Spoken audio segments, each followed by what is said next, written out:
Hi, I'm Magda from the wnetrzazewnetrzaofficial channel. In this episode, I'll discuss painting tiles. I'll share my experiences when this solution works, when it doesn't really, and which products I've used.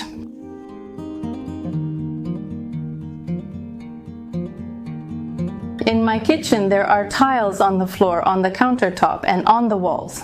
And only the last ones, the ones on the walls, were repainted 2 years ago as part of a light makeover of this room.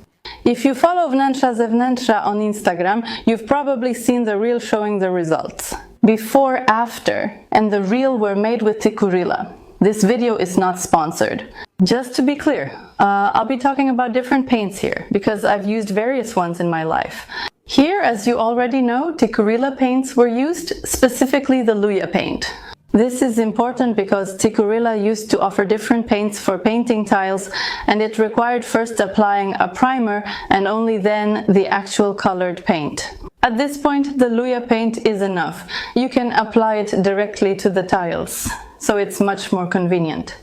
However, I also used to paint tiles in a rental apartment, and there the floor tiles were repainted in the bathroom, on the floor, and on the kitchen wall. And there, V33 paints in different colors were used, and they are also characterized by being self-sufficient. I mean, they don't need a primer, you just paint directly with the actual paint. What is the most difficult thing about painting tiles? In my opinion, two things. First, degreasing and cleaning the tiles before painting. It's just not very satisfying. And also working with a degreaser isn't very pleasant.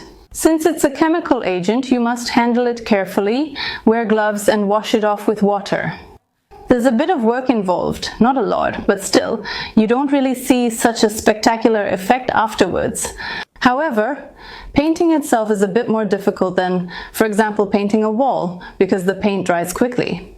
And you have to be very careful not to let any drips form, because they will dry. And then, well, you'll see them when you paint. What are my impressions after 2 years since repainting the tiles in this kitchen? Very good. There are no chips, and I don't mind cleaning grease or other dirt off the tiles. The tiles near the cooktop are painted. I cook a lot. There's absolutely no problem cleaning them. There was a spot left in one place. When I was washing the brushes, unfortunately some paint splattered, and I didn't notice right away. And when that paint dried, I can't wash it off anymore, just in case I'm not trying to scrape it. It's just a small dot, so it doesn't bother me. If it's so great, then why didn't I decide to repaint the countertop or the floor? And the answer to that is simple, because I already had experience painting tiles, and I knew that paint works well on the wall. However, on the floor, in places where there's a lot of friction, where some sand or crumbs might spill and act like sandpaper on the paint, the situation doesn't look as good. And unfortunately, in the apartment where I repainted the tiles, both in the bathroom and in the kitchen, there were some worn spots on the floor that didn't look very nice. Maybe if the paint had been a similar shade to the color of the tiles underneath, it wouldn't have been so noticeable. But still, other solutions definitely work better for the floor.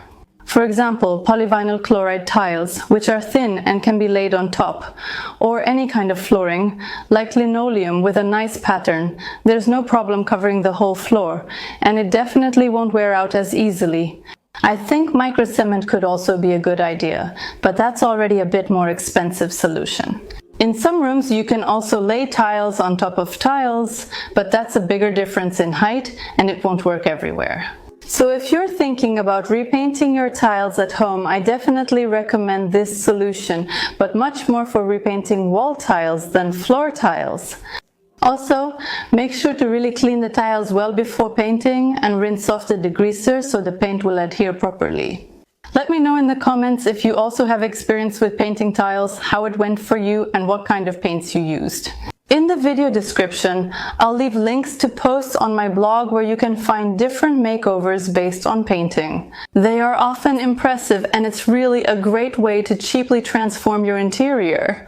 Finally, I encourage you to subscribe and support the channel, because by supporting you get early access to some videos and access to videos that are only for supporters. Such videos are a great opportunity for me to talk with you about topics that I don't necessarily want to discuss here completely in public. Also, remember about our store wnetrzazewnetrzaofficial, where you can find, among other things, the book Weekend Makeovers. So if you're looking for ideas for cheap and quick home makeovers, this book will definitely interest you. I'm off now. See you next week. Bye.